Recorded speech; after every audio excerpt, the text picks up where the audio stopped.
Hello everyone, कैसे हैं आप लोग। तो आज हम लोग जो पीसीएस की वीडियो सीरीज है उसमें हम लोग पहले उत्तर प्रदेश की सामान्य अध्ययन देख रहे थे। अब हम लोग उत्तराखंड को देखेंगे। और उत्तर प्रदेश में हम लोगों ने ज्योग्राफी पढ़ा था, भूगोल उसका हम पढ़ रहे थे। अब उत्तराखंड के मामले में हम उसका इतिहास पढ़ेंगे। और उत्तराखंड का इतिहास हम प्राचीन इतिहास से प्रारंभ करेंगे कि उत्तराखंड जैसा अब बना, जो क्या 9 नवंबर 2000 में जैसा उत्तराखंड था, क्या वैसा ही उत्तराखंड पहले भी था या कुछ अंतर था। तो देखो, जो पहले का उत्तराखंड है वो इतना इतना कहना चाहिए कि उत्तराखंड नाम से नहीं जाना जाता था, क्योंकि पहले वह उत्तर प्रदेश के अंतर्गत आता था। और उससे भी पहले हम देखेंगे कि प्राचीन इतिहास में उत्तराखंड कैसा था। क्योंकि हम एक बात तो जानते हैं कि उत्तराखंड जो है वो पहाड़ों, जंगलों इत्यादि से घिरा हुआ क्षेत्र है ना। काफी पर्वतीय इलाका है। तो यदि ये इस प्रकार का क्षेत्र है तो वहाँ लोग जो है वो पहले नहीं बसे थे। लेकिन धीरे धीरे जैसे जैसे लोहे का विकास हुआ, है ना, लोहे का विकास हुआ और लोग खेती सीखने लग गए। तो आप जानते होंगे कि जो लोहे की खोज है वह उत्तर वैदिक काल में हुई थी, है ना। कब हुई थी? उत्तर वैदिक काल में लोहे की खोज हुई थी। और इस खोज के बाद लोग खेती करना सीख गए थे, क्योंकि हल चलाने लगे थे और अन्य उपकरण भी उन्होंने लोहे से बना लिए थे जो खेती में उपयोग किए जाते थे। जिसकी वजह से क्या हुआ कि अब लोग जो हैं वो जंगल भी काटते जा रहे थे, लोग पहाड़ भी काटते जा रहे थे। तो लोगों ने क्या किया, वहां पर बसना भी स्टार्ट कर दिया, है ना। तो लोग क्या हुए, लोग बसना प्रारंभ कर दिए। ठीक है। तो जब भी हम इतिहास के बारे में बात करते हैं तो हमें इतिहास में तीन चीजें जाननी चाहिए कि इतिहास में जो तीन चीजें हैं वो क्या क्या है। तो देखो, इतिहास की जो चीजें हैं उसमें हमें पहली चीज जो समझनी है वो समझनी है कि एक होता है प्रागैतिहासिक काल। क्या होता है? प्रागैतिहासिक काल। प्रागैतिहासिक काल का क्या मतलब है? देखो, प्रागैतिहासिक काल का मतलब ये है कि उस समय व्यक्ति ना ही लिखना जानता था, ना ही पढ़ना जानता था, है ना। तो ना ही व्यक्ति लिख पाया था, मानव ना ही लिखना जानता था, ना ही पढ़ना जानता था। ठीक है। तो अब अपनी अभिव्यक्ति कैसे करता था? तो अपनी अभिव्यक्ति चित्रों के माध्यम से करता था, है ना। अपनी अभिव्यक्ति संकेतों के माध्यम से करता था और उनकी ही आपस की कोई भाषा होती थी। लेकिन उस समय तक लिपि का विकास नहीं हुआ था, है ना। तो यदि लिपि का विकास नहीं हुआ है तो उसे पढ़ेंगे कैसे? तो लिपि का विकास नहीं हुआ था इसलिए उसे पढ़ नहीं सकते थे, है ना। तो प्रागैतिहासिक काल। ठीक है। फिर एक है आपका आद्य ऐतिहासिक काल।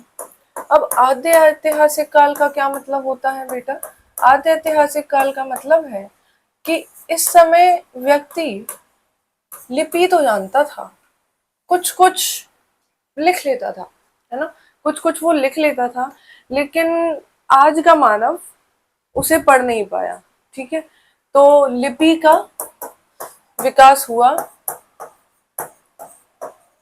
लिपि का विकास हुआ, पर हम नहीं पढ़ पाए, है ना। उदाहरण के तौर पर जैसे सिंधु घाटी सभ्यता का जो लिपि है उसका क्या नाम है? उसका नाम है बुस्त्रो फेदन लिपि, है ना। तो कौन सी लिपि है वो? बुस्त्रो फेदन लिपि, जिसको हम पढ़ नहीं पाए। और यदि आप न्यूज़पेपर फॉलो करते हो तो आपको जानकारी होगी कि अभी एक साल पहले तमिलनाडु ने एक रिवॉर्ड यानी कि एक पुरस्कार घोषित किया कि अगर कोई बुस्त्रो फेदन लिपि को पढ़ लेता है, हड़प्पा सभ्यता की, सिंधु घाटी सभ्यता की लिपि को डिकोड करने में हेल्प करता है, डिकोड कर लेता है थोड़ी बहुत ही सही, तो उसे कुछ इनाम दिया जाएगा, है ना। तो वो लोग क्या प्रयास कर रहे थे कि जो सिंधु घाटी सभ्यता है उसकी लिपि को पढ़ने में मदद हमें कैसे मिलेगी। तो ये जो है ये आद्य ऐतिहासिक काल है ना। तो जैसे इसको हम इंग्लिश में बोलते हैं प्रोटो हिस्ट्री। क्या बोलते हैं? Proto history. इसे हम बोलते हैं प्री हिस्ट्री, क्या बोलते हैं, प्री हिस्ट्री, यानी कि हिस्ट्री से पहले का समय। और ये हिस्ट्री से बहुत, प्री हिस्ट्री से भी बहुत पहले का समय, जब ना तो लिपि बनी थी ना ही हम उसे पढ़ पा रहे हैं। उसके बाद क्या हुआ, आद्य ऐतिहासिक काल, मतलब लिपि बन गई पर हम नहीं पढ़ पा रहे, है ना। तो लिपि बनी, हम नहीं पढ़ पा रहे। और नेक्स्ट जो पार्ट है वो है हिस्ट्री, यानी कि इतिहास। हिस्ट्री यानी कि इतिहास। इतिहास का क्या मतलब है, यानी कि हिस्ट्री बनी, है ना, मतलब कि लिपि बनी और लिपि अब हम पढ़ भी पा रहे हैं।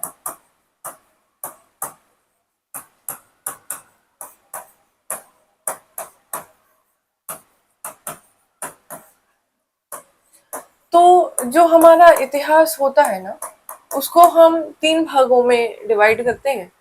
पहला है प्राचीन इतिहास, प्राचीन इतिहास। दूसरा है मध्यकालीन इतिहास, और तीसरा है तीसरा है आधुनिक इतिहास।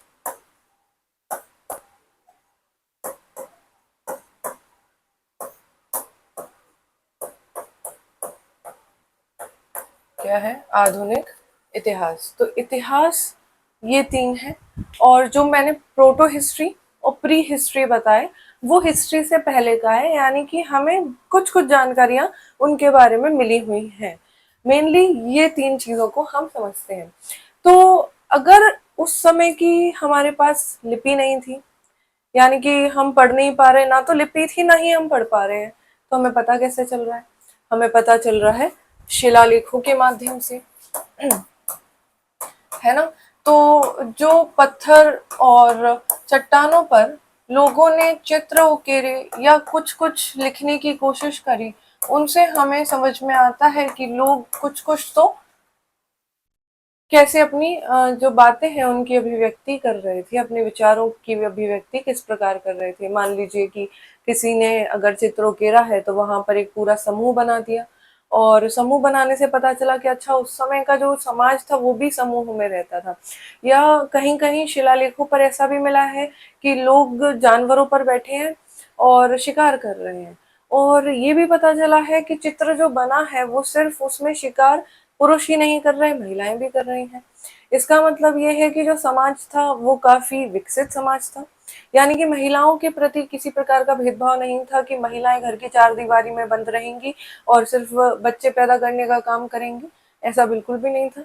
तो हुआ क्या कि इन चीजों से हमें पता लगा, एक तो शिलालेखों के माध्यम से हमें पता लगा कि ओके, उस समय क्या क्या स्थितियां रही होंगी, है ना। हमने कार्बन डेटिंग के माध्यम से पता लगाया कि कोई चीज अगदी हमें मिली है तो वो किस समय की है, तो हमें उसके एविडेंसेस मिले कि वो चीज उस समय की है। जैसे कि क्या एविडेंसेस या क्या प्रमाण हमें मिले होंगे, जैसे हमें मिले होंगे नदभांड, यानी कि मिट्टी के बर्तन।